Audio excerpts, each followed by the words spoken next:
Welcome back to Ethereal Material, where the mystical meets the practical. We're Carla and Priscilla, two professional mediums discussing the gap between the seen and the unseen. And all topics are on the table for our dissection. And today we're going to talk about why readings are for happy people too. Yes, they are. I don't know about you, but I get a lot of people who, especially people that I don't know, like new clients who call me and they're like, it's an emergency. I really need to talk to you right now. Or they come, because something really important is hanging in the balance. Like, is this relationship over? Is she going to call me? Am I going to get fired?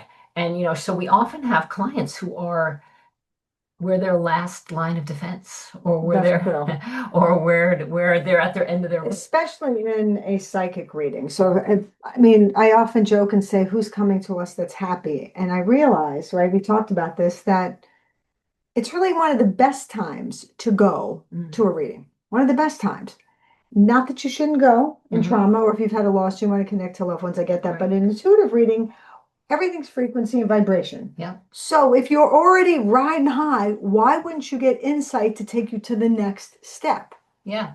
And also, I Okay. think if you come with something weighing heavily on your mind, it's hard to be open to potential optimistic outcomes or potential silver linings in that dark cloud. If you're consumed by something that is causing you fear or insecurity, and a psychic is saying, well, yes, you're going through this storm, but then there are these brighter times ahead. You might be so focused on the storm that you can't hear what might be very valuable information to get you through that. That's an amazing arguable point and a good argument that if you're in a low vibration, and I get that. I started getting reading at my first reading, I was 14. So I get that you go when you need it and you're at a crossroads. That's important too.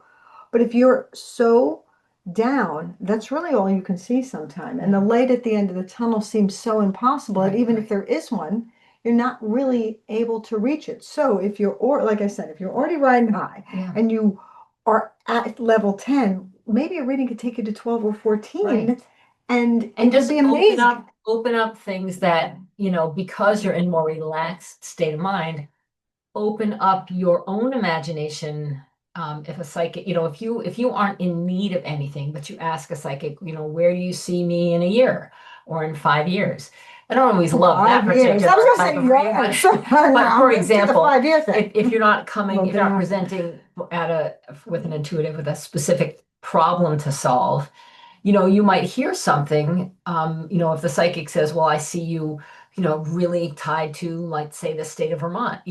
If you're in an open, optimistic, happy frame of mind, that might get some wheels turning, and it might make you more aware of an opportunity or a love or something that you might have just blown off or not put a lot more of attention to. I had a client years ago, and she'd been unemployed for a long time, and she was really, unhappy and desperate. And, she came for a tarot card reading. She wanted tarot cards. And I don't always read cards, but if somebody wants them to, I will.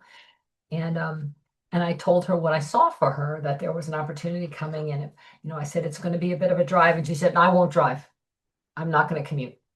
And I thought, well, it was unfortunate. I mean, I don't know whether she ended up taking that opportunity or not, but because she was so down, Right, that's true. she had and in such a rightfully defensive place about it, like she had been disappointed for a long time. And we become more sensitive to deal breakers or things that we wouldn't. Sometimes for some people it's the opposite. When they're so down, they're like, I'll drive 2 hours to work, I don't care, just as I. But for other people it's different, they get more shut down. So if you're happy and you know it, come for a reading. Gee, maybe we can make a song out of that. Yeah, I mean, that's a perspective that in the decades of experience that Priscilla and I have, that it was not too long ago that came to our aha moment of, gee, people come to us and we're here to help. We know that. And I've had readings that have just pulled me out of a dark place. And that's what we're here for. But that perspective shift on, wow, how much you can advance and help somebody in a good place was not, that actually escaped us. Yeah, right. For decades. I mean, I knew it, but never that aha light bulb moment went off for me just recently. This, I think, is one of the benefits of having repeat clients. And very often, I think our first clients are people who are or our first time clients are people who are at a Mhm. crossroads or at a decisive point or in a bit of a panic even or anxious about something in particular. And and subsequent readings with them, they tend to be, now that they're more relaxed, they feel that they've gotten to a better place when they're on the other side of whatever that crisis might be. They tend to be some of my, I think, best readings. And I'm on the fence about repeat clients because there's always the danger of someone becoming dependent upon a Yeah, psychic but to you help them know, make I don't decisions, allow right? it. And we don't I allow do. that. I So love repeat clients, I but love there's not a repeat clients. dependency. I mean, just to be clear, right? If you're a repeat client of ours, and we have clients that have been well over a Oh, decade, yeah, I will fit one in because I know them and I know how they think and they're great clients and I will help them. yeah, But that it's different than that desperate right. someone you don't, because I'm going to tell you right now, readers out there, if it's a new client and they are desperate, they're going to want to hear exactly what they want to Mhm. hear. And if you're an honest, upfront reader, you're not going to tell them that. You're going to help them the best you can. And it might not be what they want. And then they Right, get mad at you. right. Hands down, they get mad. And then they'll call So, you, and then they'll call me, and then yeah, they'll call and the other then person, and they'll call 15 people until they get the answer they want to hear. And that doesn't mean it's a legitimate answer. yeah, yeah, So I'm just saying I love repeat clients, and those clients that are in need, I'm happy to help right. because they understand how I work and it works for us. And those clients that are repeat clients, the clients that come once a year on their birthday or at the start of the calendar year because they want to see what's ahead, they're generally happy, Yeah, they you are. know. I'm starting the new year. It's my Right. birthday or it's a So new I am season. open. They They come, have seasonal yeah, clients too. right, It's summer. I want to know what's going to happen for the right, summer. I have off or something. Yeah. yeah, But that is kind of the happy client. yeah. Yeah. I had a client, I'm not kidding, yesterday. I was in a public arena, not working, and she came up to me and she hasn't had a reading. In fact, she's she has been to groups that you and I used to do Really. years ago. Hmm. She's from, I'll just leave it at where she's from. I'm not going to say anymore. Um, and she came up to me and she said, no, she goes, I'm really afraid of you. Now, meanwhile, I know her, like we've spoke at this Surprising. Yeah, location. I mean, because it's kind of from the town, we'll say. yeah. And I was like, she goes, because I had a reading with you and you brought through, and she gave me a family member. And I Mhm. didn't like him. I didn't want to hear from him. And I was traumatized. I'm using the word traumatized. Yeah. She didn't, but she said very upset. I'm scared of you. And I got the blame because apparently I Huh. brought through a relative that she didn't want to hear. And she was being nice, like, I want a reading. So, of course, my hand went up and I was like, then you shouldn't get one. Mm. I was like, absolutely not. Because that sets me up to not, what if I bring through? How do I know who you want? Yeah, And sure. maybe this Right, right. person needs to heal with you. And I thought that she had this, and the reason I bring this up is interesting story, because that's what we Mhm. do. But she was in need and wanting a reading. Like you could Mhm. see she was excited for the year, but went into this panic. But that's a person who's not in the state of mind to get a reading Yeah, from a medium. right, right, Because what if that happens? And I'm not going to say, okay, who do you not want to connect to? I'm not going to filter like right, that. I right. can stop it if I bring the person through, but I can't. So it was just interesting because it was kind of very recently and it Mm. was, I'm excited, but I'm afraid. Yeah, And I don't know, you'd probably maybe react the same way. If someone says, I'm afraid of you, yeah, me, yeah. you, yeah. Yeah, that's that kind of caution and that wariness um about the messenger as Yeah, opposed yes. to the process of getting a reading. I would say for most intuitive experiences, whether you're, working with a shaman, which I know very little about, or any sound therapy or anything, I think you can be in a fragile state of mind, but I feel like fundamentally you need to have some homeostasis there. You can't you have to, I think, have a fundamental emotional stability, ownership of agency, accountability, a sense of empowerment, because there have been times when clients and people have said to me, similar thing, I'm afraid of you. as though I can, and I've worked often as a hypnotist as well, as though I can kind of put the whammy on someone and make them do something that they don't want to do. I mean, fuck like chicken? Yeah, which, you know, stage hypnosis is exactly the same as therapeutic hypnosis. It's just for different, you know, the outcome is different, um, but yeah, so I think having, um, if you are happy in general or optimistic in general, you don't have to be, of course, nobody's happy every single day, but if your general fundamental state of mind is one of optimism and you presume goodwill in the world and you don't feel like, you know, things are can blindside you, you're not like hyper vigilant to things that can blindside you. I feel like a person can get a lot out of a reading. Even if they're in a neutral place. Again, that's Yeah. different from when people come to us upset. And again, Right. we repeat that 1,000 times. We understand that. But even if you're like, oh, I'm fine. I don't need a reading. I'm not telling you to get one. But the I don't need a reading and you're neutral makes you very open Yeah. to actually springboard to the next stage of your life. Yeah. So it's fascinating to me the levels of where people are and how a reading, whether it be medium or intuitive, can Mm. actually be extremely helpful. Some of my favorite readings for happy people are for business owners or Right, people who are right. making career moves. That's mostly what, yes, or physical moves, Right. state to state, Yes, town to yes, town, yes, absolutely. because they're already recognizing a feeling of change that is inspired within them or that is growing within them.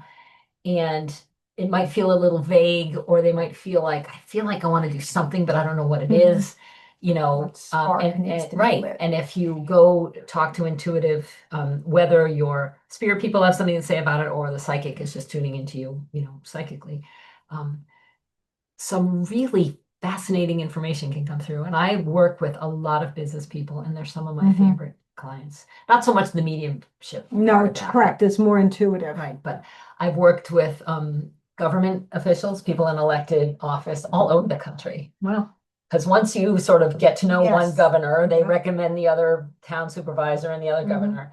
And you know, it's not, I think they're very much on the down low about that because, you know, although I was elected as a psychic in my small, I know. very red town. And I caught a lot of shit for it, but I was But well not enough that much, respected, but not as right? much as I would have did thought. not get as much. You know, there were the trollers out there who were going to say anything. You know, they're just these ad hominem attacks. They're just going to attack you for who you are. It's got nothing to do with what you're doing.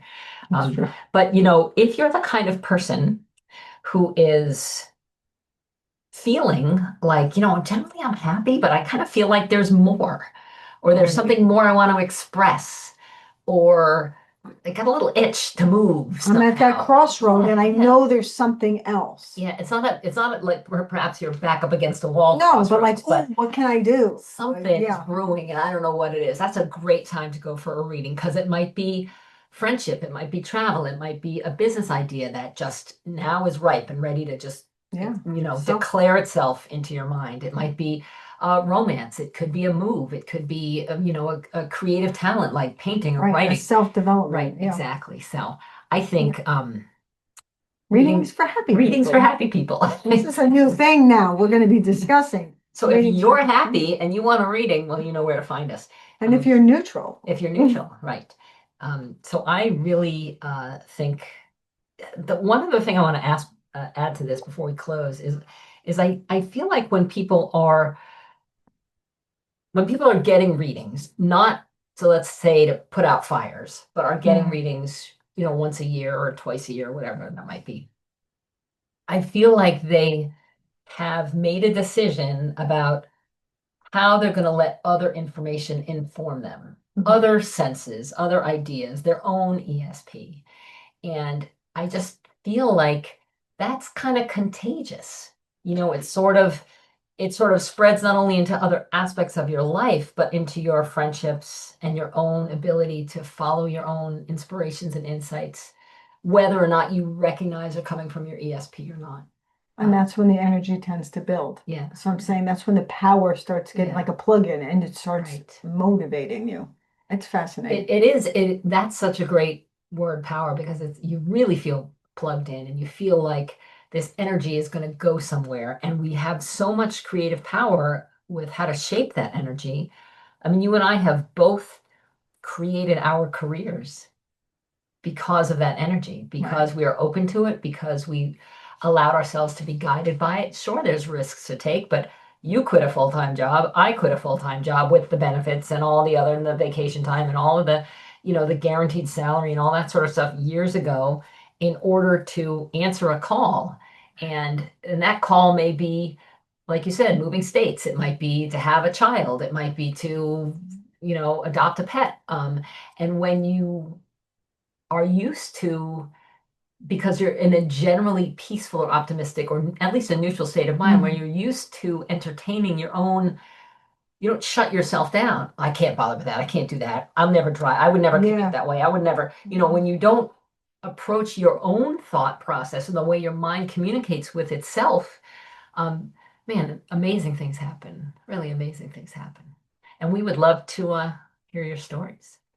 Yeah, please. Yes. Let's hear your stories. Especially if you've got tales of those high vibration moments when something just like an aha moment, or how you expressed something that seemed to come from within, or an inspiration or something like that. And if you have used even pulling tarot cards for yourself, or a pendulum, or runes, anything for yourself, or you've gone to a reader of any sort, we'd love to hear your stories about how that opened the door even further, or didn't. Yeah, if you've got anything, if you find that what we're saying is counter to your experience, well, we'd love to hear that too. And if you have been in a happy place and gotten a reading, if you have a comparison to when you weren't versus when you were, we'd love to hear your story and share it if you let us. Yeah. So you can, if you're listening to this on Buzzsprout, you can send us fan mail. We can't respond to that, but we do address it on subsequent podcasts. If someone asks us a question or tells us a story, you can reach us at info@etherealmaterialpodcast.com and or etherealmaterialpod@gmail. We're on Spotify, we're on Instagram, TikTok, and YouTube. So you can find us ethereal. Just Google ethereal material and you'll find us.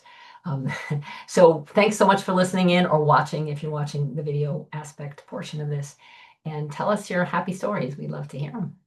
And in the meantime, keep believing, keep questioning, and keep in touch. Bye.